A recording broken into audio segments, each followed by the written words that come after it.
ایک زندہ لاش کی طرح پھر رہا ہوں. تھوڑی دیر کے لیے دل بہل جاتا ہے، پھر وہ آنکھوں کے سامنے آ جاتا ہے. اس موقع پر کچھ لوگوں نے بہت منفی کردار ادا کیا اور سوشل میڈیا پہ کیا کیا میرے ملک کے انسانیت ہی بھول گیا ہے. میرے بیٹے کی لاش میرے سامنے ہر وقت نظر آتی رہتی ہے، اور کوئی کہہ رہا ہے خواب جھوٹا بیان کیتا سوں، کوئی کہہ رہا ہے بیان کرنا والا کوئی جھوٹا ہے ہی، کوئی کہہ رہا ہے قرآن خوانی کیوں کیتی سوں، یہ تو حرام ہے، کوئی کہہ رہا ہے دعا کیوں کروائی سوں. سارا حلال حرام ایتھے ہی رہ گیا، اور صرف لائک لینے کے لیے جھوٹی خبریں، چند پیسے اکٹھے کرنے کے لیے. ارے وہ دل ہی تو ہے نہ سنگ و خشت، درد سے بھرنا آئے کیوں، اور تم مجھے اور رلا رہے ہو. شرم ہی نہیں آتی لوگ کم بختاں نوں 4 ٹکے یا سستی شہرت لین واسطے.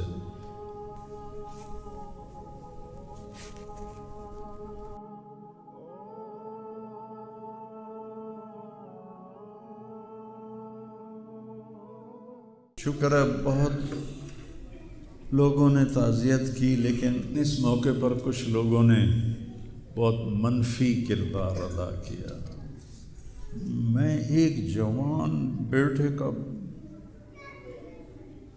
کی میت اٹھا رہا ہوں اور اس کو قبر میں اتار رہا ہوں، اور سوشل میڈیا پہ کیا کیا میرے ملک کے انسانیت ہی بھول گیا ہے. اسلام کو پتہ نہیں کیا بنا دیا ہے. اسلام تو آتا ہے جب نبی کی زندگی سامنے ہوتی ہے.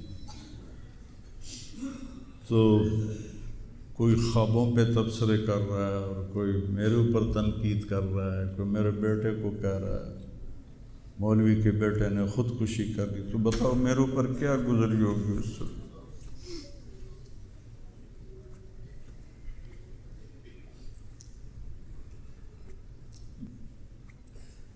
حضرت عمرو بن ابسہ سے پوچھا یا رسول اللہ، سب سے اعلیٰ درجے کا اسلام کیا ہے؟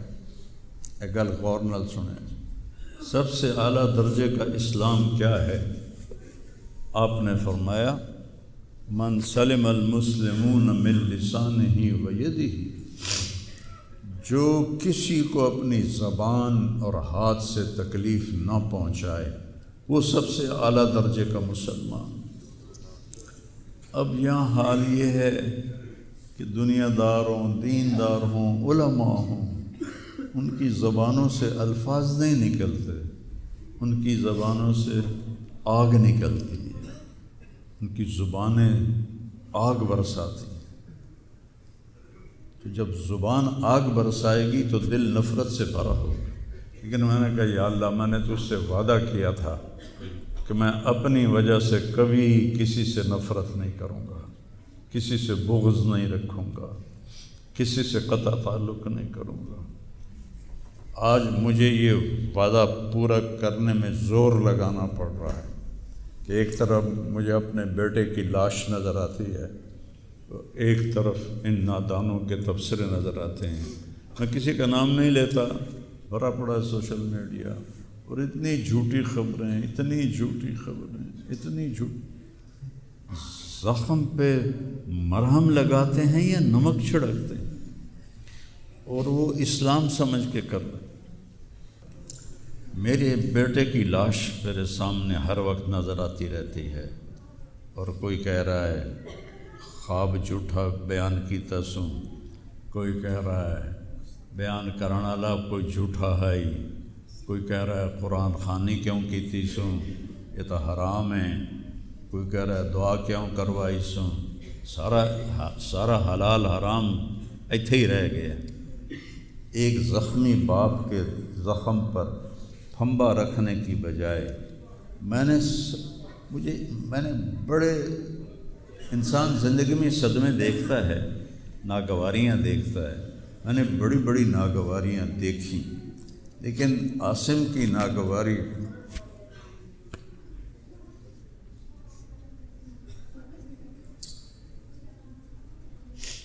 عاصم لا انساک ما ذر شارق وما ناہ عمر الحمام المطوقہ عاصم قلبی کل یوم ولیلۃ الیک بما تخفی النفوس معلقہ۔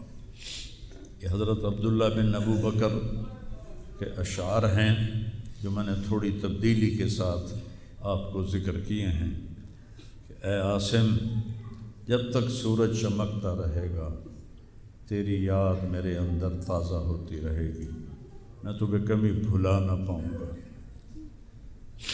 اے عاصم، دن ہو یا رات ہو تیری یادوں سے میرا بسیرا ہو رہا ہے، میرا دل تجھ میں دن میں بھی اٹکا ہوا ہے، رات کو بھی اٹکا ہوا ہے۔ یہ اس وقت میری حالت ہے، تو میں اس کانپتے ہاتھ کو دیکھتا ہوں، پھر یہ شعر پڑھتا ہوں، ترکت اباک مرعشۃ یدا، تو نے کس حال میں باپ کو چھوڑا کہ اس کے ہاتھ کانپ رہے ہیں، وَأُمُّكَ لَا تُسِيغُ لَهَا شَرَابًا، اور تیری ماں کا سینہ اتنا گھٹ گیا ہے کہ اس کے اندر پانی بھی نہیں جا رہا جو سب سے آسانی سے چلا جاتا ہے۔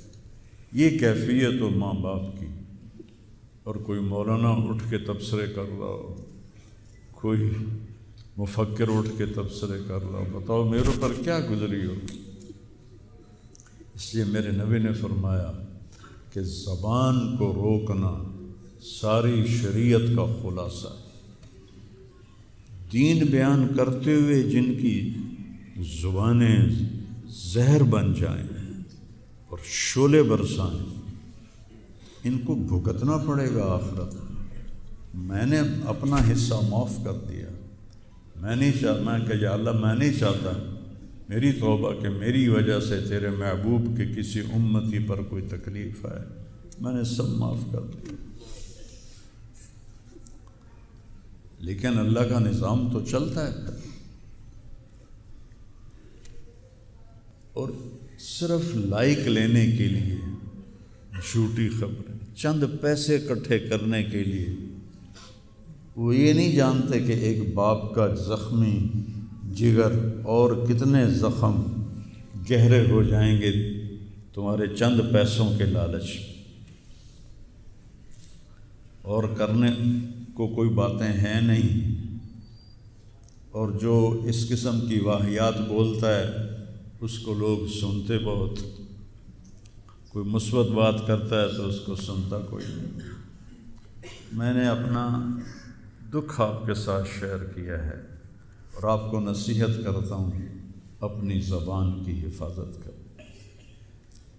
میرے نبی نے کبھی منبر پہ کھڑے ہو کر کسی کو برا بھلا نہیں کہا، عبداللہ بن ابی کو بھی برا بھلا نہیں کہا، مجلس میں بیٹھ کر کسی کو برا نہیں کہا، اور تو یہ کرتا ہے، مرتے دم تک آپ نے یہ کسی کو نہیں کہا۔ کسی کی کمی بھی دیکھی تو نظریں جھکا لی، اس کی کمی کو اچھالا نہیں۔ ہمارے ہاں، ہمارے خطیبوں کے ہاں یہ دین بن چکا ہے کہ ان کے سامنے میرے نبی کی سیرت نہیں ہے، تو میں آپ کے سامنے ہاتھ جوڑتا ہوں، ویسے بھی کسی کو اپنی زبان سے دکھ نہ دیا کرو۔ چہ جائے کہ ایک جوان بیٹے کی موت کا غم لیے ایک زندہ لاش پھر رہی ہو، اور اس کو پتھر مارے جائیں، اور اس پر اپنے غصے کو نکالا جائے، بڑے دکھ کی بات ہے بھائی، بڑے درد کی بات۔ یہ ہماری قوم کی گراوٹ کی انتہا ہے، گراوٹ کی میں تو اس وقت پاگل تھا، جہاں سے مجھے کسی نے جھوٹا خواب بھی سنایا تو میں نے تسلی لی کہ شکر ہے میرا بیٹا، جوان بیٹے کو اللہ نہ تنوں اٹھاون دے ویلا وکھاوے، اللہ تنوں اٹھاون دا ویلا نہ وکھاوے۔ تو جو تار سے نکلی ہے وہ تم سب نے سنی ہے، جو ساز پہ بیت گزری ہے وہ کس دل کو پتہ ہے۔ یہ تو وہی جانتا ہے جس پہ یہ صدمہ گزرتا ہے، وہی جانتا ہے جس کا جگر ٹوٹے ٹوٹے ہوتا ہے۔ اوروں کو کیا پتہ کہ اولاد، جوان اولاد کا، اور میرا بچہ یہ اتنا نیک تھا، کبھی غیبت نہیں کرتا، کبھی غیبت نہیں کرتا، کسی سے نفرت نہیں کرتا تھا، کسی کی غیبت کرنے نہیں دیتا تھا، کسی کی برائی کرنے نہیں دیتا تھا۔ یعنی اس کی آپ بات سنو کہ یا اللہ جن جن لوگوں نے پاکستان کو لوٹا ہے اس میں جتنا میرا حصہ لوٹا ہے میں نے سب کو معاف کیا۔ ایسے اخلاق والا بچہ میرا مر جائے اور مجھ پر تان و طنز ہو رہا ہو، قرآن خوانی کیوں کرائی، کوئی کفر کر دیتا ہے، اسلام ہی چوں نکل گیا۔ یہ دیوبندی بریلویوں نے آپس میں لڑ کے پوری امت کا بھولیا بگاڑ کے رکھ دیا۔ خطیبوں نے، میں صحیح علماء کی بات نہیں کر رہا، خطیب چاہے دیوبندی کے ہوں، چاہے اہل حدیثوں کے ہوں، چاہے وہ بریلویوں کے ہوں، چاہے وہ شیعوں کے ہوں، سوائے نفرت کی آگ بھڑکانے کے ان کے پاس اور کوئی موضوع ہی کوئی نہیں۔ آج میں گیا ہوں اپنے، صبح بہت میرا سر بھاری تھا تو میں سیر کے لیے فجر کے بعد نکلا، اپنے مین فارم پر پہنچا تو وہاں نوکر کھڑے تھے، تو ہمارا ایک نوکر ہے شبیر اس کا نام ہے، تو وہ میں نے ایسے ہاتھ بڑھایا ملنے کے لیے، کہا میاں صاحب آسم میاں طرح ساڈے نال ملو، انج نہ ملو۔ میں کیا وہ کیویں ملدا ہے؟ ہمارے ہاں زمینداروں میں نوکر اور زمینداروں کا آپس میں بڑا فاصلہ ہوتا ہے، وہ جب ہمیں ملتے ہیں تو یوں جھک کے ملتے ہیں یا گوڈے پکڑتے ہیں اور اپنے آپ کو پیچھے ہٹا کے کھڑے ہوتے ہیں۔ تو وہ شبو نے کہا جی ہم میاں صاحب سے ملتے تھے ایسے ہی جی میں ساڑھے نال مل دیں، تو وہ کہتے یار تم لوگوں کو تو ملنے کا طریقہ ہی نہیں آتا، ہاتھ کھولو۔ ان کے ہاتھ کھلوا کے ان کو جپھا ڈالتا تھا اور ان کے کپڑوں پہ مٹی لگی ہوتی تھی۔ ایسا میرا بیٹا گیا۔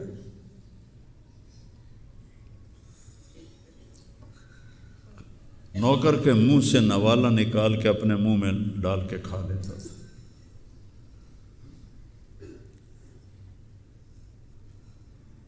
کبھی اس کی جیب میں پیسے نہیں ہوتے تھے، جو بھی دیتے وہ ادھر دے دیا، ادھر دے دیا، ادھر دے دیا، ادھر دے دیا۔ نئی گاڑی میں کوئی غریب آدمی کو بٹھاتا نہیں ہے، وہ نئی فارچون میں وہ پاگل کو بٹھاتا تھا۔ یہ بھی مذاق بنا دیا لوگ۔ ہائے ہائے ہڑے ہو دل ہی تو ہے نہ سنگ و خشت، درد سے بھرنا آئے کیوں، اور تم مجھے اور رلا رہے ہو۔ اس کو بھی مذاق بنا دیا۔ وہ ابھی بھی زندہ ہمارے گاؤں میں، جائیں ویکھنا جا کے ویکھ لو۔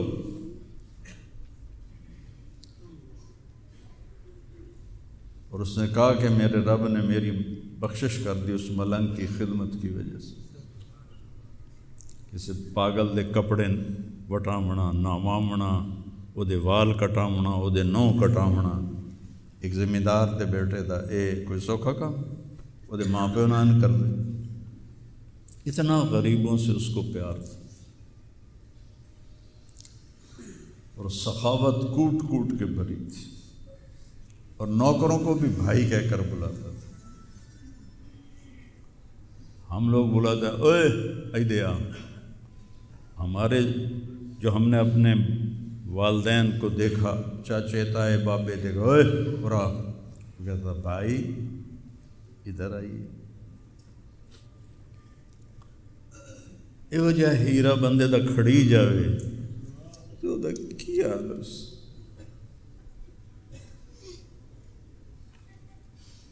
شرم ہی نہیں آتی لوگ کم بختاں نوں 4 ٹکے یا سستی شہرت لین واسطے